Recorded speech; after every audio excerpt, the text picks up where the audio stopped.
Hello everyone, সবাইকে welcome. মানসী হেসেলে আর একটা সুন্দর রেসিপি নিয়ে হাজির হয়ে গেলাম। তো আশা করি সবাই ভালো আছো, আমরাও ভালো আছি। এই বর্ষা ওয়েদার, বৃষ্টির দিনে তো কার না খেতে ভালো লাগে স্পাইসি স্পাইসি ডিমের কারি। তো দেখতেই পাচ্ছ অলরেডি আমি কতগুলো ডিম নিয়ে কিন্তু বয়েল করতে দিয়ে দিয়েছি।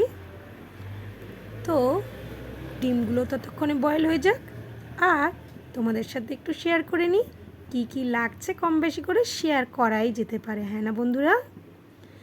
তো টমেটো, পেঁয়াজ, রসুন, আদা, কাঁচা লঙ্কা এগুলো নিলাম। নেওয়ার পর এগুলো কিন্তু রেডি করতে হবে। ডিমগুলো টুকবুক টুকবুক করে বয়েল হচ্ছে, হতে দাও। তো বয়েল অলরেডি হয়েও গেল, টুকটুক করে ছাড়াবো। ছাড়ানোর পর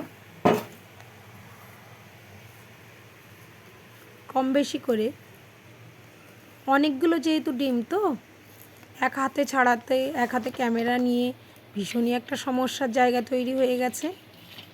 আর কি করা যাবে, একটা হাত দিয়ে প্রথমে ট্রাই করছিলাম। দেখো কিন্তু একটা হাত দিয়ে কি ডিম পুরো ছাড়ানো যায় গো? সেটা কোনোভাবেই পসিবল হচ্ছিল না। তাও একটু চেষ্টা করছিলাম।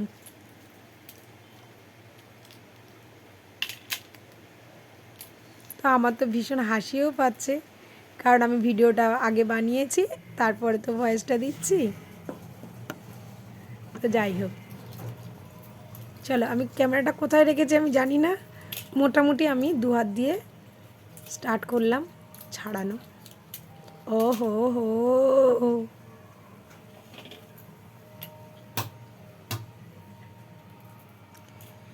তো যাই হোক, পরপর ডিমগুলো আমি কিন্তু ছাড়িয়ে নিই।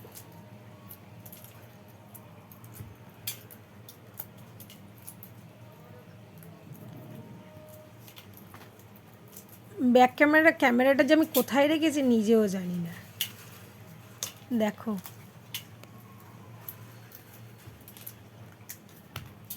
যাই হোক, কম বেশি করে কিন্তু আমি ডিমগুলো ছাড়িয়েই ফেললাম।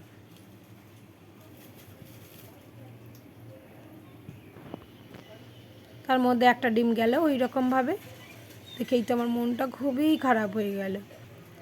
তো চলো, ডিমগুলো ছাড়ানো হয়ে গেছে। এবার এগুলো দেখো, রসুন, আদা, পেঁয়াজটা আমি গ্রেট করে নিয়েছি। আর হচ্ছে তোমার সবগুলো সুন্দর করে পরপর কিন্তু বেটে রেডি করে নিয়েছি। আর এই হচ্ছে তোমার কাঁচা লঙ্কার ফোড়ন দেবো, এই শুকনো লঙ্কার ফোড়ন দেবো। থাকছে এলাচ, লবঙ্গ, দারচিনি, যেটা আমি নর্মালি কিন্তু একটু শিলে কিন্তু একটুখানি গুঁড়ো করে নেব। তাতে ফ্লেভারটা কিন্তু চটজলদিও আসবে, ফ্লেভারটাও ভালো আসবে। তোমরা গোটাও কিন্তু দিয়ে দিতে পারো তেলের মধ্যে, সেটা নিয়ে কোনো অসুবিধা নেই। চলো, আমি এরকম সুন্দর করে ঠকর করে নিলাম।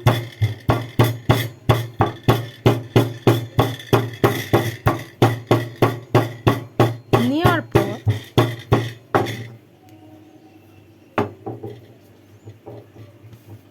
শিলনোড়া অনেক দিন বাদে কিন্তু আমি এটা বের করলাম, কারণ শিলনোড়াটা না খুব একটা ইউজই হয় না। চলো, আমি এদিকে কিন্তু কড়া বসিয়ে দিয়েছি। আমি পুরো রান্নাটা কিন্তু কাচ্চিঘানি মাস্টার্ড অয়েল সর্ষের তেল দিয়েই বানাবো। তোমাদের বাড়িতে যা তেল থাকবে সেটা দিতে পারো, আমি সর্ষের তেলেই রান্না করি বেশিরভাগ, কারণ খাদ্যের কি খাবারের টেস্টটা ভীষণই ভালো আসে। তো চলো, একটু গরম হতে দিই। আরে দাঁড়াও, ডিমগুলো তো ভাজতে হবে। ওহো,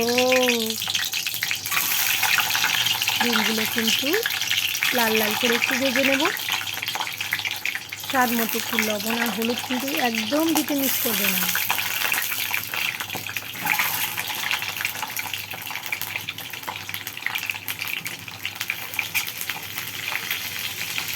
তাতে কালারটাও সুন্দর আসবে। আর লবণ দিলে তো জানে যার টেস্টটা কিন্তু একদম ডিফারেন্ট হয়ে যায়।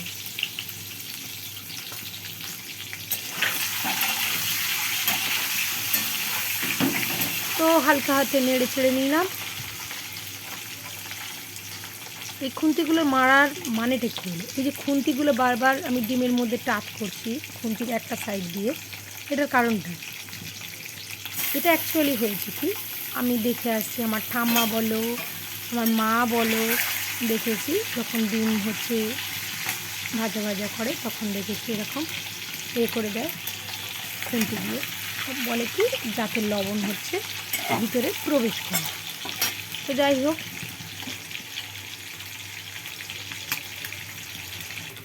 যে ডিমগুলো একটু হয়ে গেছিলো সেগুলো আমি কিন্তু একটু কড়াই হালকা করে নাড়িয়ে নিলাম। দেখো কত সুন্দর লাল লাল করে সুন্দর সুন্দর হয়ে গেছে ভাজা ভাজা ডিম।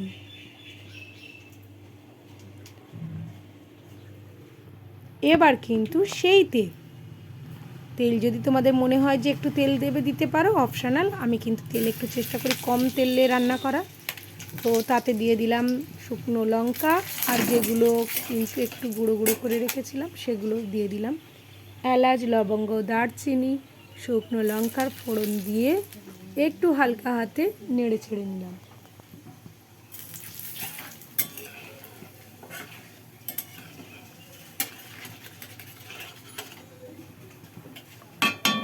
একটা সুন্দর স্মেল আসছে, চটজলদি এটা কিন্তু স্মেলটা আসে। এবার যথারীতি রসুন, পেঁয়াজ কম বেশি করে কিন্তু এগুলো, রসুনটা আগে কি বলতো একটু লাল লাল করে ভেজে নিতে হবে, যাতে রসুনের যে কাঁচা গন্ধটা থাকে না ওটা যাতে চলে যায়।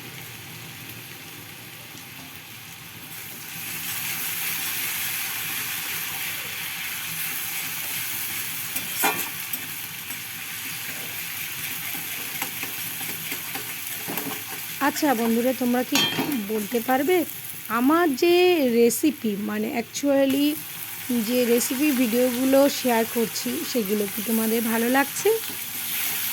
কমেন্ট করে অবশ্যই করে জানাবেন কিন্তু। হ্যাঁ, আর দিয়ে দিলাম পেঁয়াজটাও লাল লাল করে ভাজবি, তাহলে কি হবে, যেহেতু এটা ডিমের কারি হচ্ছে সেহেতু কী বলো তো, যেমন বলে না দর্শনধারী তারপরে গুণ বিচারী, তেমনি দেখতে সুন্দর হলে খেতে তা যতই যাই হোক আগে দেখাটা ভীষণ সুন্দর হওয়াটা দরকার, তারপরে তো খাওয়া নিয়ে কথা।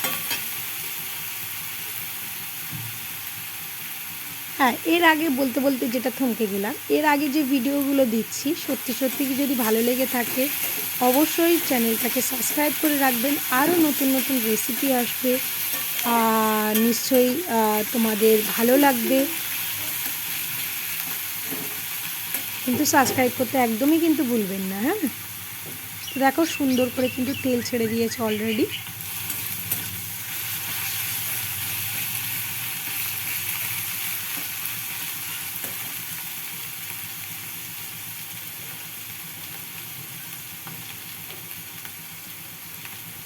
যখনই তেল ছেড়ে দেবে তখনই কম বেশি করে এবার অন্যান্য উপকরণগুলো দেবে, যেমন টমেটোটা দিতেই হবে, তেল ছাড়া না পর্যন্ত কিন্তু টমেটো দেওয়াই যাবে না। আর আদা সবসময় চেষ্টা করবে একটু লাস্টের দিকে দিতে, কারণ আদার গুণাগুণ নিয়ে যতই কম বলবো ততই ভালো।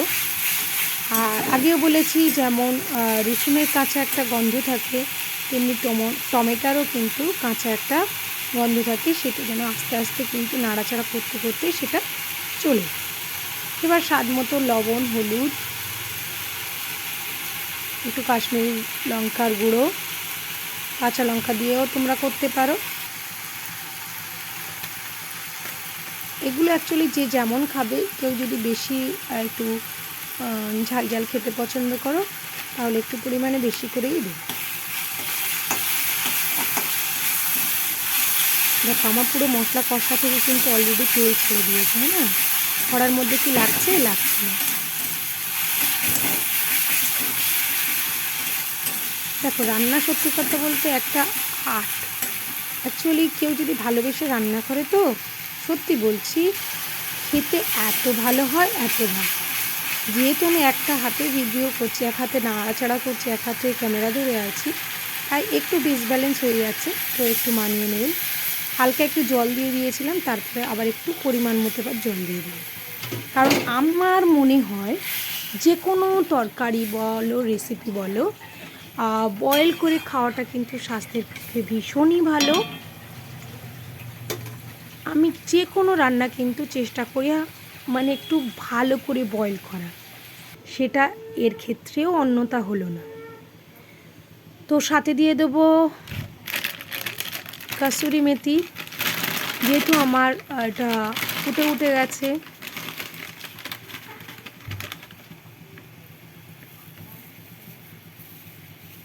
অ্যাকচুয়ালি না রান্নায় কাসুরি মেথি দিলে না টেস্টটা ভীষণই সুন্দর একটা ফ্লেভার আসে, জানো তো।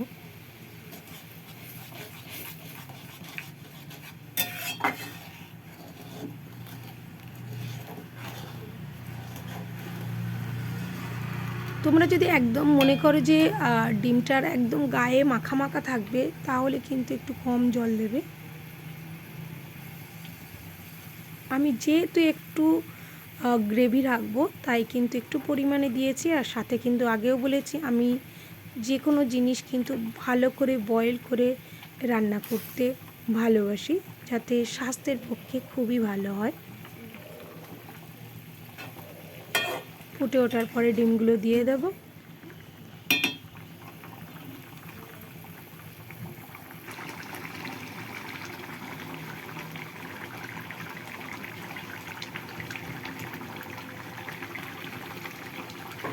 আর যারা যারা ডিম খেতে পছন্দ করো আমার মতো, তারা কিন্তু অবশ্যই করে এই রেসিপিটা বানিয়ে কিন্তু বাড়িতে অবশ্যই খাবে। আর কার কার এটা কমেন্ট করে জানাবেন কিন্তু অবশ্যই। বিশ্বাস করুন আমাদের বাড়িতে বিশেষ করে আমি না একটা ডিম দিয়ে কোনো দিন ভাত খেতে আমার ভালো লাগে না। আমি চেষ্টা করি একটুখানি কিন্তু বেশি ডিম, দুটো করে হলেও তিনটে। তো যাই হোক, চলো মোটামুটি আমার তরকারিটা মানে ডিমের কারিটা পুরো রেডি হয়ে এসেছে। আর এই দিয়ে দিলাম শাহি গরম মশলা, উপর দিয়ে হালকা করে ছড়িয়ে দিলাম। ধনেপাতা দেবো না আমি, যেহেতু আমি চেষ্টা করি ধনেপাতা দিলে আর আমি গরম মশলা দিই না, কারণ দুটোর ফ্লেভার আমার একদম ডিফারেন্ট হয়ে যায়। তো তার জন্য আমি কিন্তু একদম শাহি গরম মশলা দিয়ে কিন্তু আমার ডিম কারিটা পুরো রেডি করে দিলাম। অবশ্যই কিন্তু ভালো লাগলে সাবস্ক্রাইব করতে ভুলবেন না। এখনকার টাটা।